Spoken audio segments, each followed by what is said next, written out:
Movies, TV series, video games are releasing daily and even weekly, and if you're like me, you have some initial interest in many or all of these things.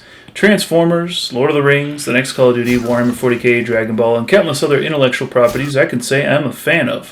While these and other countless IPs are releasing content at a rate no human could dream of keeping up with, how do we begin to combat the fear of missing out? The answer is simple. Criticism. Whether it be a Roman emperor deciding the fate of a gladiator with the thumbs down or thumbs up, or some guy named Steve in his parents' basement clicking on the thumbs down rating button when filling out a Steam review for a game he, for some reason, put 300 plus hours into over the last month, these forms of criticisms are methods in which we communicate to the people involved in giving us that entertainment whether or not we will be willing to invest into more. There are plenty of methods in which expressing criticism won't do any good for the consumer of the content or the maker of the content. While the list of these things are small, i.e. death threats, vandalism, and other methods usually considered to be illegal, actually do nothing to effectively communicate your issue with the media you are consuming. Other methods, such as reviews, in-depth feedback, and expressions of frustration and unmet expectations, are not only underutilized, but overall underappreciated. Sure, I could be making a video on the importance of, quote, liking things, close quote, or the overwhelming importance of praise, but that is more destructive to the media I consume than the criticism I have in mind and heart to be expressed. I like things. I like a lot of things. But it is because I like so many things that I invest my time, money, and emotions into that I want to see those things improve. From their successes, as opposed to having the creators and writers become complacent, developing the idea they are, quote, too big to fail. It is this very appreciation for criticism that I appreciate the feedback and expressions of frustration in the comments section on my last video. My last video was spent praising Hunt Showdown. Go check it out if you're interested. And while I still love the game and my feelings haven't necessarily changed towards the game, and while many people in the comments section express similar or parallel feelings towards the game, many people also express frustration or dislike towards the game and the path the developers have gone with the game in recent years. Hunt Showdown is a game I have loved since it came out on the PS4 around 2018.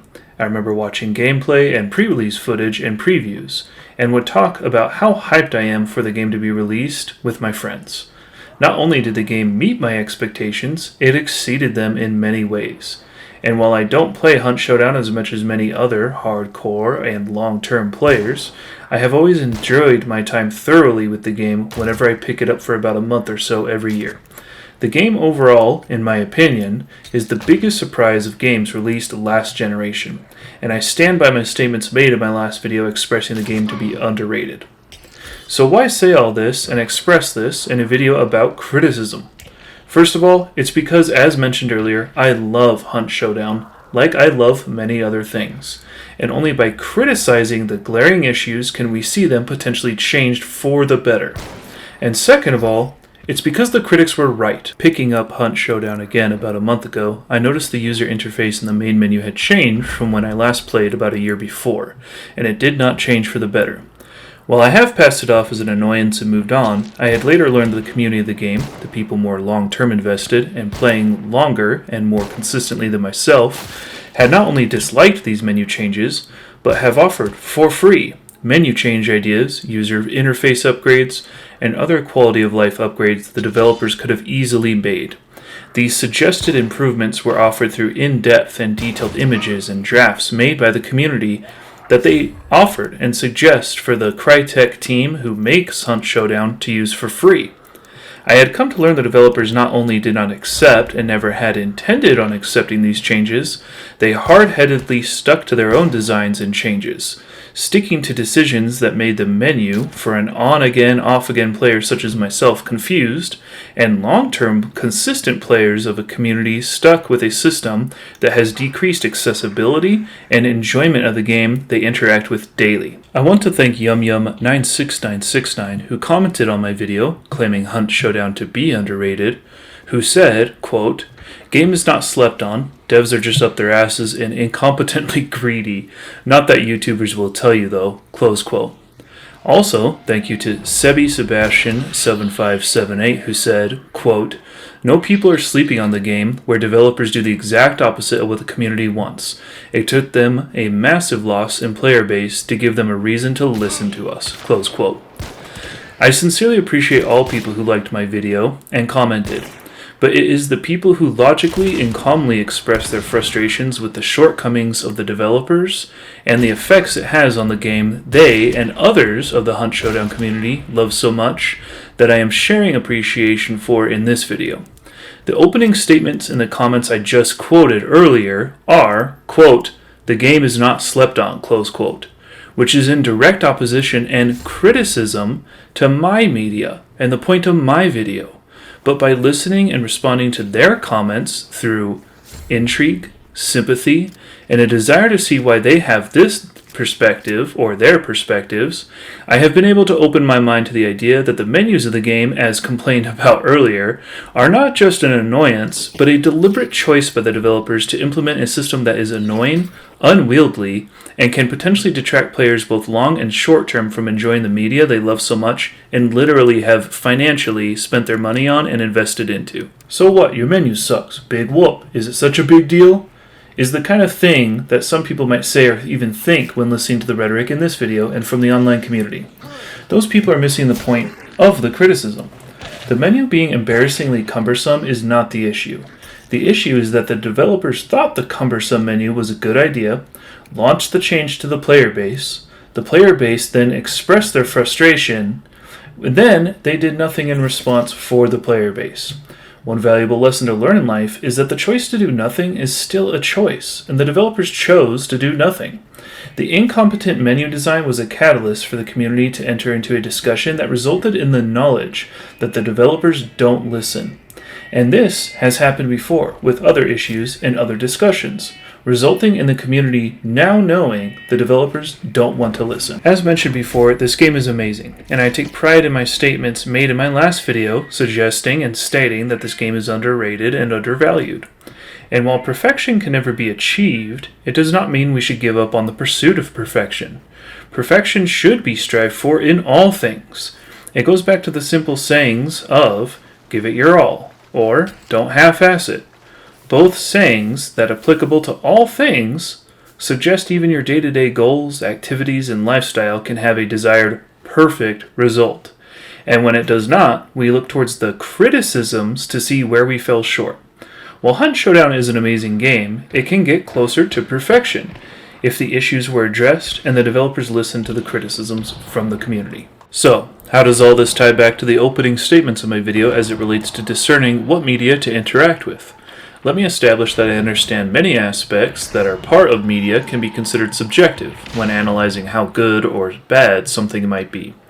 Let me also establish that passively consuming products without an initial desire to criticize them leads to your brain passively accepting what is seen on screen, avoiding any critical thinking or analysis.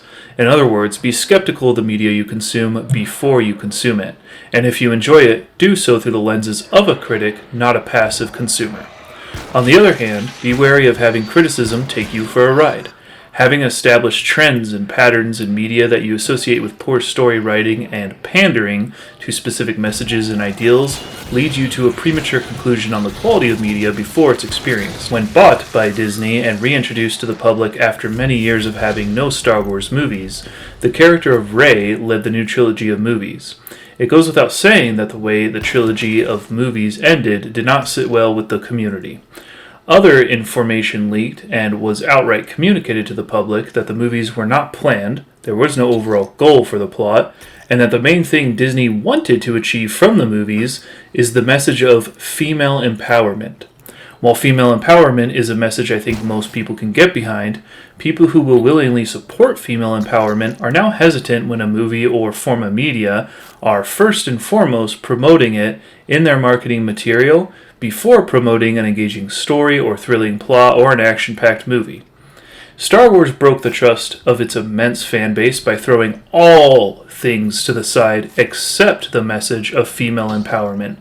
The thought of being, quote, being too big to fail, close quote, took over, leaving Disney with complacency in their development, pushing only female empowerment for the goal of the new trilogy, and failing in every other aspect. The female empowerment in the movies has also failed, all things considered, as people who willingly want to see more female leads in movies are now left skeptical when a form of media pushes for female empowerment and panders as opposed to focusing on an engaging story and the merit of the creators and source material. Hollywood has followed this trend almost as a whole, leading to countless virtue signaling and pandering forms of media, and while it would be fair to say this trend, when seeing in oncoming movies and games, should lead to concern, concern is the only thing it should lead to. More specifically, the announcement of Ghost of Yotai having a female lead has sparked much debate that the game has gone woke. And while concern could be valid, as the woke message pandering has taken over much of production in modern-day media, it should not cause alarm for a game made by a reputable game development company with amazing games catalogs throughout its history.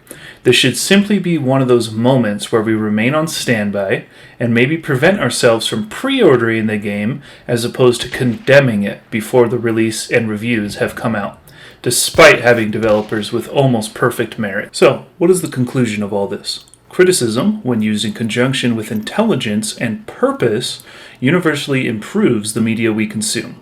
Participating in online forums and chats, criticizing the menu of a game you love, does not make you a hater. It shows you have experience and a need for a change to a game that you want to enjoy more than you currently do, and have identified how the makers of the game can accomplish that for you. Being wary of a future game due to a female lead can be met with some minor hesitancy, as media across all spectrums have, for the most part for a decade, been using the implementation of a female lead as a method of pandering for sales as opposed to the merit of the developers and the development of an actually good form of media content. Comments that go directly against what is said in a comment section of a YouTube video, like my last one, does not show resistance or a fight against what I am saying, but instead the criticism adds context to the game's history and the reason it might be underplayed from the community. Having standards is important, as communicating and following through on those standards acts as an enforcement for all media creators and developers to set as a minimum quality bar to me when producing anything. The purpose of all companies is to make profit, and it's easy to do when the people consuming your product are just being allowed to, quote, enjoy things, close quote, causing your production quality and standards to be lowered in an attempt to match the standards of the consumer. Only by having critical consumers can products be improved. And this is where we're going to wrap up the video. Thank you everyone who watched my last video. Thank you everyone who watched through this video. Let me know what your thoughts are in the comment section below as it pertains to being critical. Being critical and actually having a lot of criticisms of media I find very fulfilling, and it is actually very fun. I'm a big fan of letting people like what they like, but at the same time, I prefer to have my own standards and I prefer to keep them high. Thank you all for watching my video. I really do sincerely appreciate your time. Let me know in the comments below what kind of criticisms you have. Usually those just kind of get interpreted as hot takes. So sure, let me know what kind of hot takes you have. I'd love to have a conversation about it. Thanks all for watching again, and I'll talk to you later.